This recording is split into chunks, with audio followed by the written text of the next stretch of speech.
사막에 비행기 한 대가 추락을 했습니다. 세계에서 아주 부자로 알려진 그 부자의 아들이 사고난 비행기에 탑승을 했습니다. 이 아들의 추락 소식을 듣고 충격을 받은 아버지는 눈앞이 캄캄합니다. 곧 정신을 차리고 수색대를 조직하여 사막을 뒤집니다. 불행하게도 생존 여부도 알 수가 없습니다. 수색 끝에 비행기 추락 지점을 발견했습니다. 그 비행기 잔해와 조종사의 시신만을 찾았을 뿐입니다. 아들이 보이지 않습니다. 아버지는 실망하지 않고 아들을 계속해서 찾습니다. 아들을 찾게 해달라고 계속 기도합니다. 제발 아들을 찾게 해 주옵소서. 그리고 전단지를 만듭니다. 수백만 장의 전단지를 만드는데 막상 뭐라고 써야 할지 그 단어가 생각나지 않습니다. 한참을 고심하던 아버지는 전단지에 이렇게 짧은 문장을 씁니다. 아들아, 사랑한다. 이 아버지의 외마디의 절규는 사막 곳곳에 부러졌습니다. 마침내 굶주림과 목마름으로 탈진해 가던 아들이 그 전단지를 보게 됩니다. 아버지가 나를 이렇게 사랑하시니 반드시 나를 찾아낼 것이다. 아버지의 사랑을 확인한 아들은 이를 악물고 참고 견딥니다. 아버지는 아들을 찾기 위하여 수색 작업을 멈추지 않고 그 광활한 사막을 뒤집니다. 며칠이 지난 다음에 아들이 아버지의 전단지를 콕 쥐고 거친 숨을 쉬고 있는 것을 발견합니다. 아버지의 그 아들을 향한 사랑이 아들을 살게 한 것입니다. 사랑하는 성도 여러분, 우리는 하나님의 약속의 아들입니다. 아버지 하나님께서 저와 여러분을 사랑하십니다. 사랑하신다는 말이 뭐냐 하면 한시도 우리를 잊으시지 않는다라고 하는 것입니다. 그래서 지금 또 예배를 드리는 저와 여러분 가운데 보이시지는 않지만 하나님께서 임재해 계시는 줄을 믿습니다. 오늘 약속의 아들인 저와 여러분을 우리가 그동안 로마서를 생각하면서 살펴봤지 않습니까? 그리스도 안에 있는 하나님의 사랑에서 결코 끊을 수가 없다. 그리스도께서 십자가에 죽으시고 부활하시고 그리스도께서 속량하셨으니 우리를, 그러니까 우리는 하나님의 자녀가 되었습니다. 약속의 자녀가 되었습니다.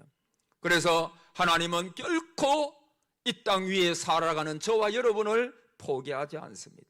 그러므로 우리는 절망할 필요가 없습니다. 끝까지 하나님을 붙들어야 합니다. 여러분, 사람들은 누구나 행복하기를 소원하고 기대하지요. 그런데 여러분, 행복이 어디에 있습니까? 마음에 있습니다. 우리의 마음에 행복의 씨앗이 숨겨져 있습니다. 그러나 감동과 사랑의 비가 내리지 않으면 언제나 씨앗만으로 남겨져 있을 것입니다. 이런 이야기가 있어요. 이 세상이 처음 이루어졌을 때 인간에게는 행복이 주어져 있었습니다. 그런데 인간의 잘못된 삶의 행태를 본 천사들이 회의를 열어가지고 다음과 같이 결의했습니다. 인간에게서 행복을 회수해 버리자. 인간들은 마침내 행복을 빼앗겼습니다. 그런데 그 행복을 어디에 감추어 두느냐 하는 것이 천사들의 고민이었습니다. 한 천사가 제안하기를 깊은 바다 속에 그 행복을 숨겨두면 어떻겠습니까? 그러니까 천사장이 고개를 졌습니다. 인간들이 깊은 바다를 다 뒤져서라도 찾을 것이다. 더 깊은 바다에서 땅속까지 파고 석유를 찾는 인간들이기 때문이다. 그러면 깊고 깊은 산속에 숨겨두는 것이 어떻겠습니까? 그것도 안 된다는 것입니다. 인간들의 탐험 정신을 몰라서 그런 소리를 한다라고 하는 것입니다. 천사장이 깊은 고민 끝에 결론을 내립니다. 인간들의 마음속에 숨겨두는 것입니다. 인간의 머리가 아무리 비상하고 탐험 정신이 강해도 자기의 마음속에 행복이 숨겨져 있다는 것을 깨닫기는 어려울 것이라고 해서 그렇게 했다는 것입니다. 누가 이 이야기를 지어내는지는 모르겠지만 사실은 이게 일리가 있고 성경적인 내용입니다. 여러분, 우리 속에 마음에 만족이 있을 때 행복을 느낍니다. 그것이 물질이건 권세건 명예이건 그렇습니다. 아무리 이런 것들이 많다고 해도 우리의 마음에 참된 기쁜 만족이 없으면 참 행복이 우리에게 없는 것입니다. 마음으로부터 기쁨이 있을 때 행복한 것입니다. 여러분, 예수 믿는 자들은 우리 마음속에 행복이 있는 자들입니다. 여러분, 저와 여러분은 행복자입니다. 왜 행복자인가? 오늘 본문 11절에 보면 이런 내용이 나오죠. 그 자식들이 아직 나지도 아니하고 무슨 선이나 악을 행하지 아니한 때에 택하심을 따라되는 하나님의 뜻이 행위로 말미암지 않고 오직 부르시는 이로 말미암아 서게 하려 하사. 여기 보니까 택하심을 따라 그랬고 오직 부르시는 이로 말미암아 그렇게 말씀하고 있습니다. 여러분, 저와 여러분이 왜 행복자인가? 오늘 선택받은 하나님의 자녀이기 때문입니다. 오늘 여러분이 이 은혜의 자리, 축복과 구원의 자리, 이 자리에 있다는 사실이 저와 여러분 참으로 하나님 앞에 선택받았기 때문에, 저와 여러분이 마음으로 진실로 그리스도를 영접하였으므로 이 은혜의 자리에 있어요. 여러분, 선택이 우리의 삶의 행복입니다.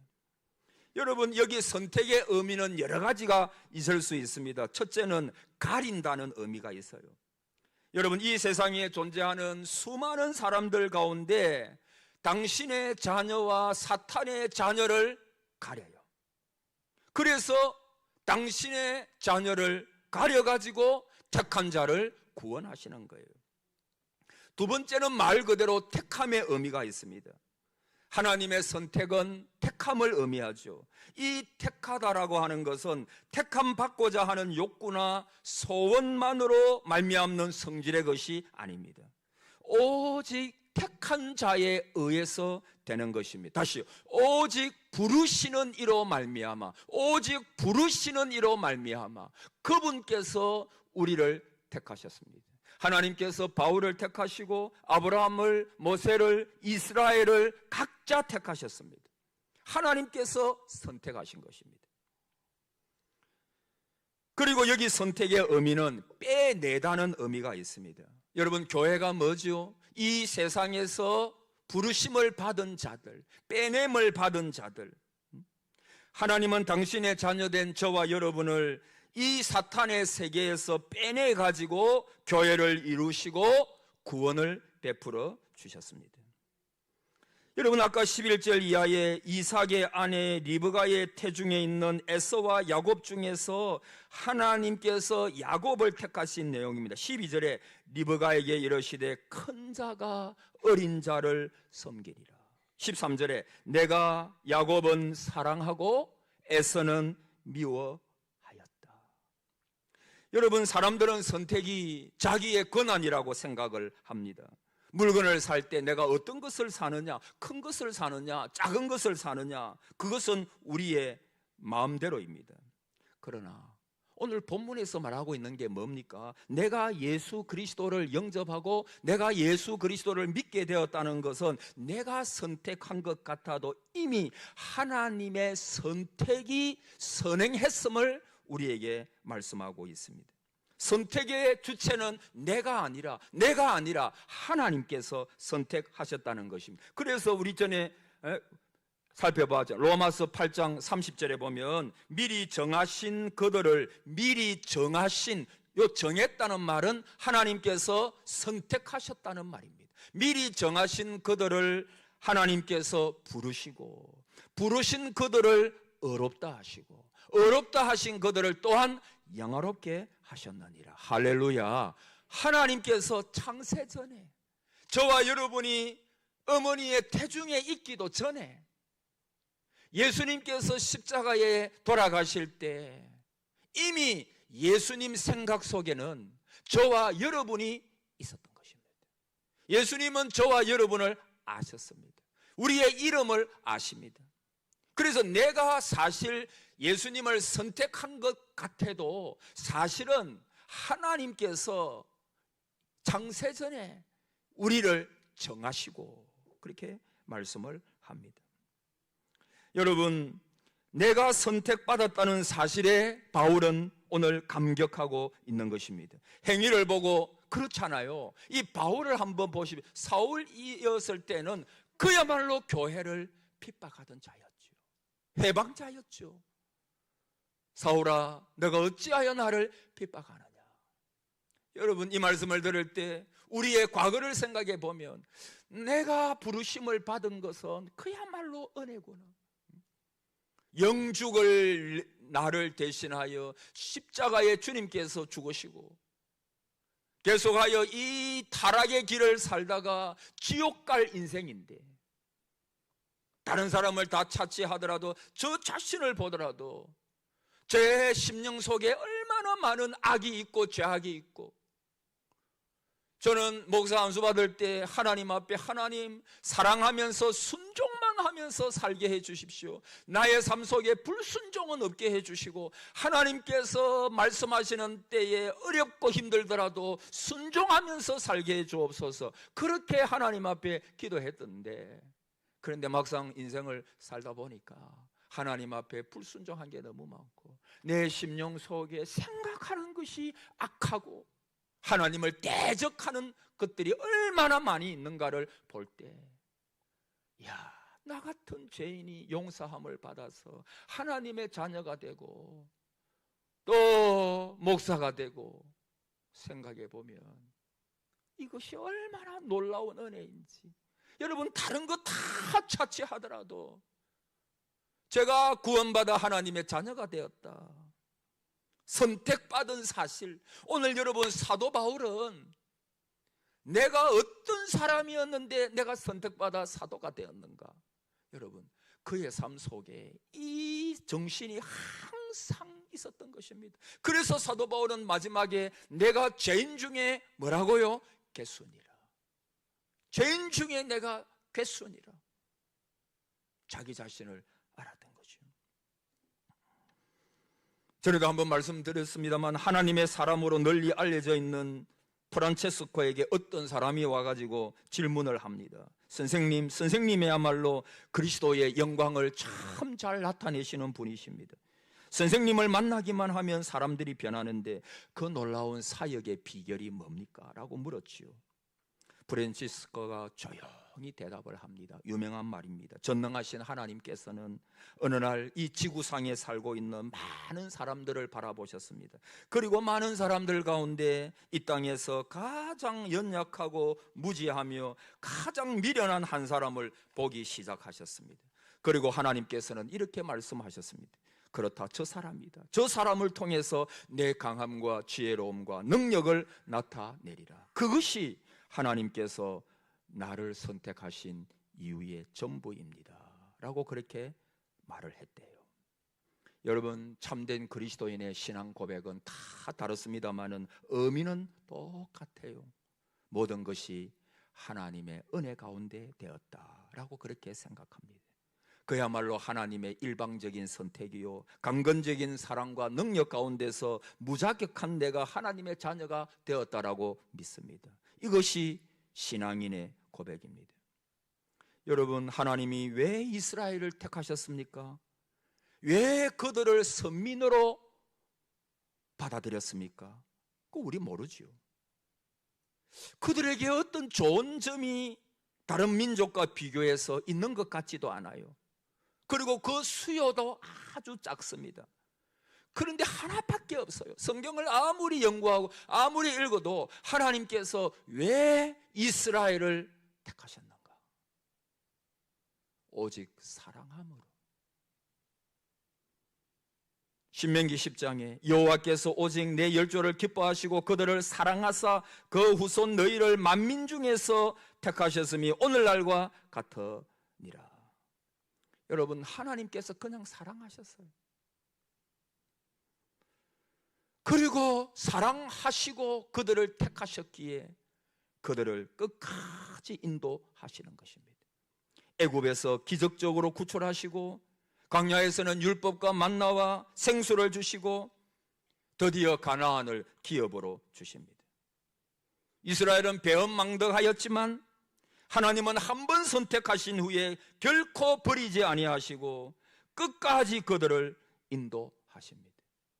사랑하는 성도 여러분, 이 시간에도 하나님은 택한 여러분들을 여전히 사랑하시는 줄을 믿으십시오. 하나님은 내가 범죄해도, 여러분 우리가 믿음으로 살기를 하나님은 바라십니다마는, 그러나 내가 약해도, 내가 하나님 앞에 지난주에 기도를 좀 못했어도, 하나님 앞에 말씀대로 좀 못 살았어도 하나님의 사랑은 여전한 것입니다. 끝까지 사랑하시는 것입니다. 내가 뭘 좀 잘했다 해가지고 하나님은 나를 더 사랑하시는 게 사실 아닙니다. 하나님은 내가 약할 그때 더 사랑하시고, 내가 부족할 때에 더 사랑하시고, 혹 내가 범죄하여 하나님 앞에 오늘도 나와서 회개의 기도를 드릴지라도 하나님은 여전히 우리를 사랑하시고, 어떤 분은 말하기를, 전에 새벽 기도도 말씀드렸지만은, 하나님, 나는 하나님의 사랑이 잘 느껴지지 않습니다. 스바냐서에 보면 우리로 인하여 너무 기쁨을 이기지 못하신다 그랬잖아요. 그리고 그 뒤에, 자, 따라해 봅시다. 잠잠히 사랑하시며, 잠잠히 사랑하시는 것, 잠잠히 사랑하시는 것. 그러니까 우리가 못 느낄 때가 많아요. 그러나 하나님은 오늘도 여전히 우리를 잠잠히 사랑하시는 것입니다. 여러분, 하나님의 은혜와 긍휼은 무엇을 근거로 우리에게 주어졌습니까? 하나님의 주권입니다. 인간은 다 알 수 없습니다. 찬송가에 보면, 아, 하나님의 은혜로 이 설데없는 자 왜 구속하여 주는지 난 알 수 없도다, 그렇게 말씀하고 있지요. 모르는 것입니다. 우리가 아는 것은 단지 나한테 하나님의 긍휼과 은혜가 있다는 것뿐입니다.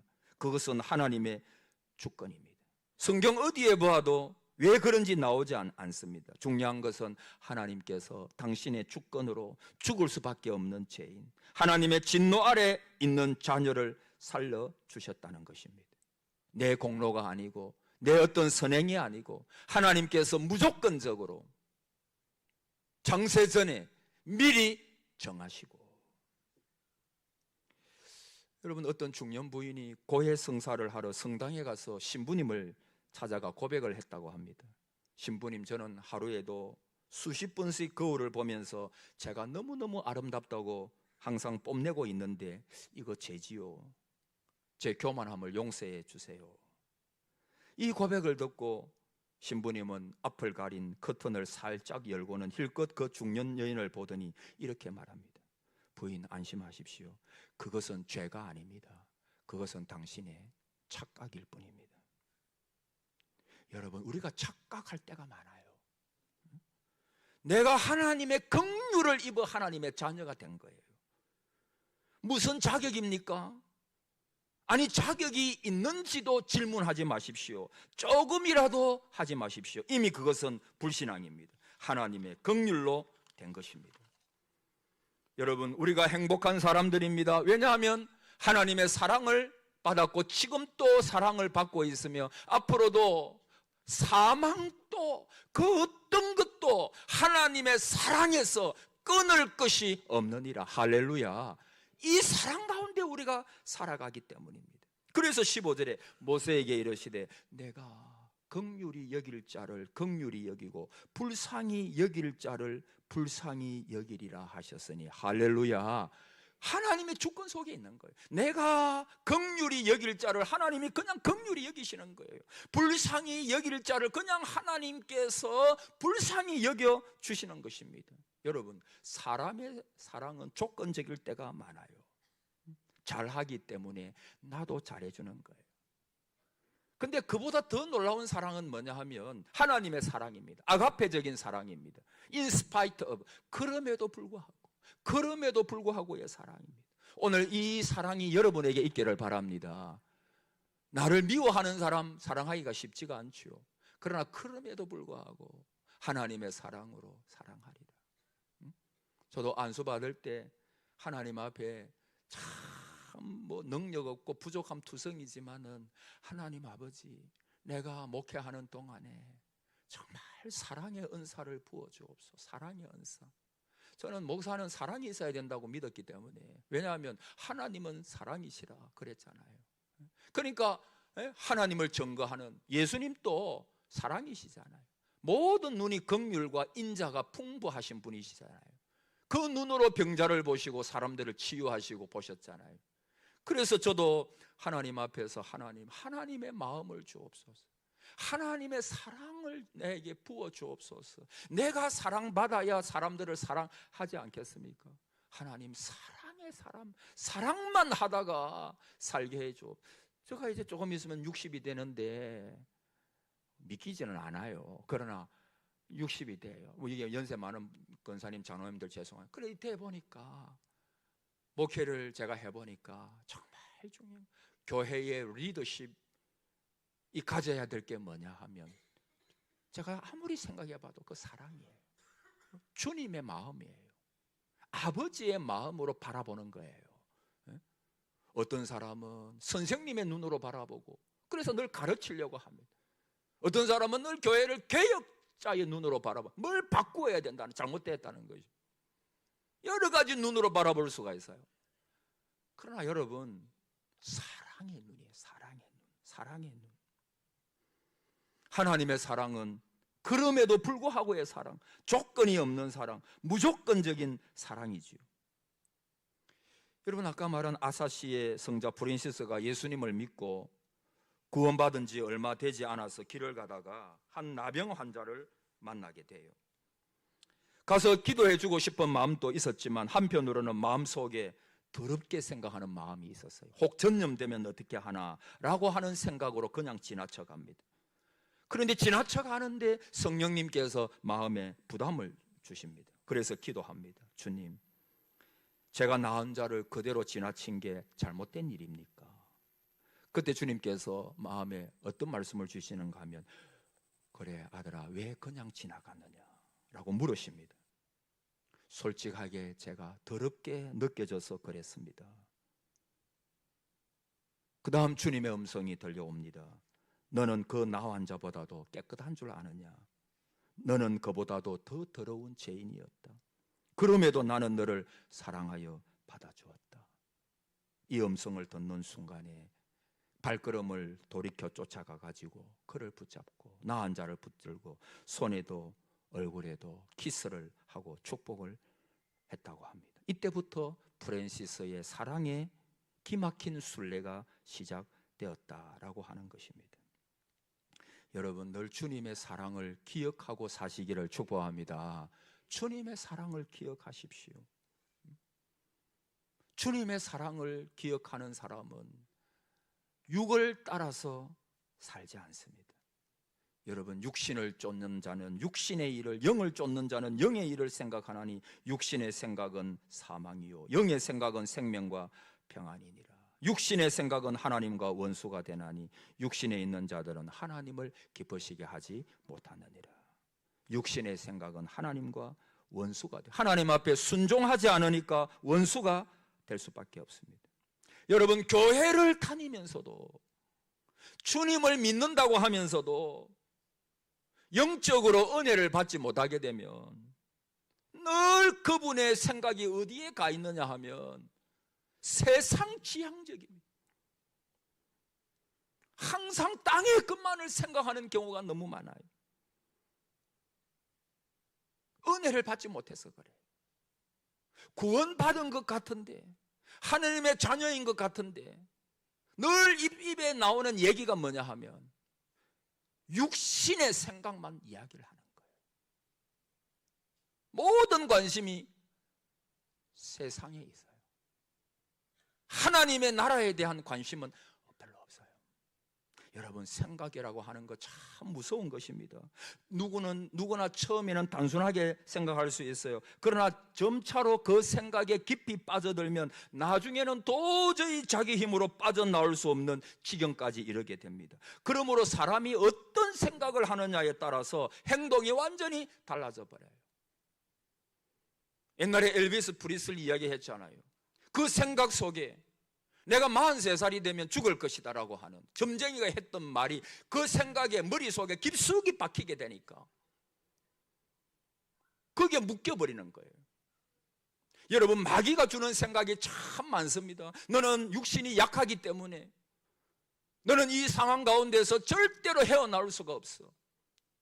이 상황 가운데 너의 상황을 바라고, 이 상황 가운데 하나님이라도 이 상황을 바꿀 수는 없다고. 여러분, 이 무서운 생각들을 때때로 마귀는 우리에게 집어넣어 줍니다. 저도 그럴 때가 있어요. 하나님 앞에 기도할 때도 보면요, 하나님 앞에 간절하게 기도하는데 갑자기 마귀란 놈이, 마귀가 내 생각 속에, 저의 생각 속에 너 기도한 대로 되겠느냐고 말이에요.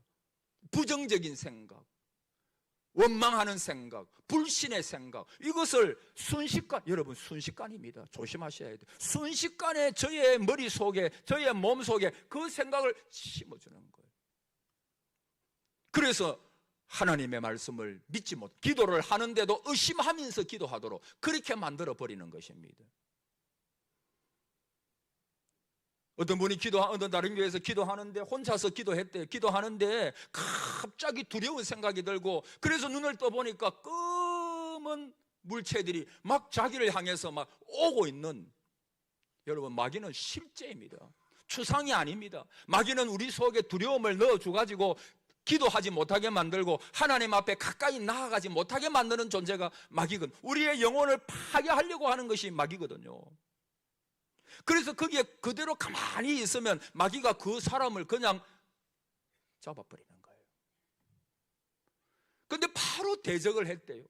내가 예수 그리스도의 이름으로 명하노니 물러가라고. 예수 그리스도의 이름으로 명하노니 이 마귀 새끼 물러가라고. 그러니까 그 시커먼 존재들이 물러가더라는 거예요. 어떤 목사님은 마귀의 공격이 너무 심한 거예요. 그래서 자고 있는데 막 갑자기 자는 도중에 두려운 생각, 무서운 생각, 눌리는, 그래서 이게 이상하다. 그래서 눈을 떴대요. 그러니까 마귀가, 시커먼 귀신이, 악한 영이 자기를 막 이렇게 누르더래요. 그 악한 영들이 얼마나 많이 보이고 막 자기를 누르더래요.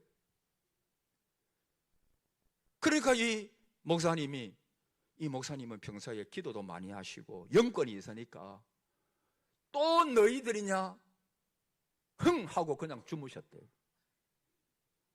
그러니까 마귀가, 귀신이 다 떠나가 버렸대요. 여러분, 두려운 생각이 들 때 그냥 흥 너희들이냐 그래 보십시오. 이런 정도의 배짱이 있어야 되지 않겠습니까? 내가 누군데 너희들이 또 와가지고 예수 그리스도의 이름으로 말하기만 하면 너희들은 7길로 도망갈 존재인데, 힘없는 존재인데. 여러분, 우리 한국 교회는요, 이 악한 영이나 마귀나 귀신에 대해서 너무 능력 있는 존재로 생각하는 경우가 많아요. 미국 교회나 이런 데는 그런 게 없어요. 여러분, 예수 그리스도의 보혈이 이기는 줄을 믿습니다. 그리스도의 이름으로 명하십시오. 나에게 두려움이, 여러분 생각 잘 하셔야 됩니다. 내 생각이 나를 망하게 합니다. 그래서 갑자기 생각이 나는데, 어떤 목사님의 책을 읽었는데 거기에 자기가 고양이라고 생각하는 한 여인에 대한 그게 있었어요. 아멜라라고 하는 여인인가 그랬는데, 미국에 자기가 키우던 고양이가 죽은 거예요.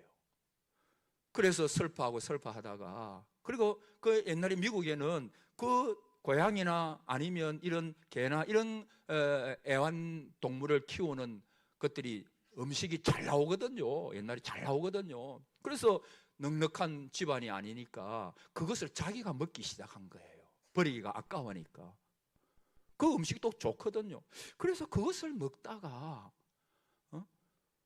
자기도 모르게 오랫동안 그것을 먹는데 자기도 모르게 어떤 생각이 있는가 하니까 자기가 고양이로 변해간다라고 하는 그런 생각이 자기를 지배하게 된 거예요. 왜 그런 생각이 지배했는지는 모르겠지만 그래서 고양이 소리를 내기도 하고 고양이처럼 행동하기도 하고 나중에 사람들이 보니까 진짜 고양이처럼 생겼대요. 그리고 자기는 마침내 고양이가 되어질 것이다. 여러분, 사람이 생각을 그렇게 하니까요 고양이처럼 행동하는 거예요.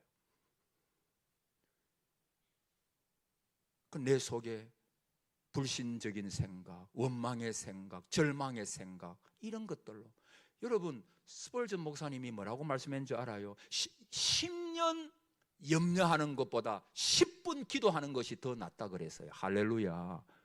여러분 우리의 특기가 뭐냐 하면 은사를 받은 분이 많아요. 맨날 염려하는 거예요. 염려의 은사를 받은 것 같아요. 염려하지 마세요. 그 시간에 하나님 앞에 기도하시기를 바랍니다.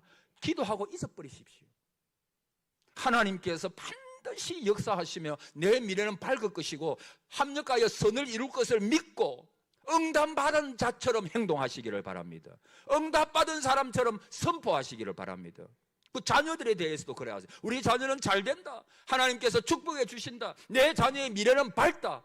그래 말씀하십시오.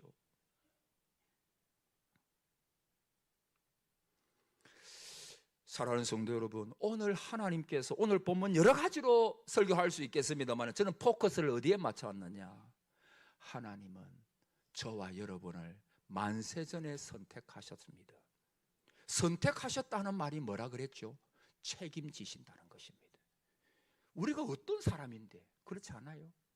내가 어떤 사람인데 예수 그리스도의 피로 구속받은 사람인데 어떻게 주님께서 그 사랑을 거두시겠습니까? 그래서 사망도 어떤 것도 하나님의 사랑에서 그리스도 안에 있는 하나님의 사랑에서 끊을 수가 없다. 그렇게 말씀을 하고 있잖아요. 그러나 한 가지만 더 붙인다면 여러분 그러면 하나님께서 만세전에 모든 사람을 선택하셨다면 그 전도하는 게 무슨 소용이 있냐 그 말입니다. 아니 창세전에 하나님께서 어떤 사람은 하나님이 선택하시고 어떤 사람은 선택 안 하셨다고 한다면 그 얼마나 우리 인생복에 그 사람은 억울한 사람이 아니냐 그 말이에요. 선택받은 사람은 기뻐하고 감사해야 되겠지만 아니 내가 선택받지 못했다 창세전에 그러면 그 사람 얼마나 태어나기도 전에 버림받았으니까 얼마나 억울하냐 여러분 그렇게 말할 수 있죠. 그러나 저는 이렇게 믿습니다. 하나님은 우리에게 자유의지를 주셨습니다. 그래서 성경에 보면 모든 사람이 다 구원받기를 하나님께서 원하신다 그랬습니다. 할렐루야. 거기 보면 모든 사람이에요. 모든 사람. 오늘 바로 이야기가 나오는데 바로를 완악한 존재, 하나님의 능력을 나타내는 존재로 사용한 악인의 대명사가 바로입니다. 그러면 하나님께서 바로를 성경에 보면 하나님이 바로를 완악하게 하셨다 이런 말씀입니다. 그럼 하나님이 바로를 완악하게 하셔놓고 왜 바로가 악인으로 그렇게 살도록 했냐? 그 하나님 책임 아니냐? 그럴 수 있죠. 그러나 그거 아닙니다. 여러분 바로는요 자기의 마음속에 하나님과 하나님의 백성을 대적하는 마음이 있었어요. 하나님께로 돌이키지 않는 마음이 있었어요. 그래서 하나님은 그 악함을 보시고 그냥 뭐 했느냐? 버려두셨어요. 하나님께서 버려두시니까 이 바로가 그냥 자기 악한 마음으로 악한 행동을 자꾸 그렇게 해나가는 하나님의 책임이 아닙니다. 하나님은 자유의지를 주셨어요. 여러분 하나님의 악한 일에 쓰임받지 않기를 축복합니다. 어쨌든 좋은 일에 하나님의 일에 그래서 여러분 모든 사람이 구원받기를 하나님이 원하시기 때문에 우리는 어떤 한 사람 그 사람이 창세전에 하나님께서 버리셨다 그거 아닙니다. 그 사람이 만약에 왜? 하나님은 모든 사람이 구원받기를 원하시기 때문에 그분이 회개하고 주님께로 돌이키면 다 구원받는 줄을 믿습니다. 다 구원받는 거예요.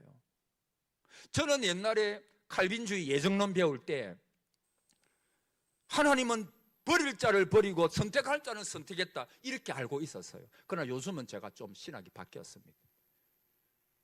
우리에게 여러분 그러면 그 칼빈의 예정론이 제가 조금 이상해요. 그렇게 보는 목사님들도 많습니다. 저는 믿기는 하나님의 마음은 어떤 악인이라도 주님께로 돌아오기를 바라시는 거예요. 할렐루야. 그래서 그분이 의지적으로 내가 예수님을 믿겠습니다. 그러면 하나님의 자녀가 되는 거예요. 그의 자유의지에 달려있는 것입니다. 내가 어떻게 선택하느냐 거기에 달려있는 것입니다. 그래서 우리가 전도할 이유가 거기에 있죠. 거기에 있습니다.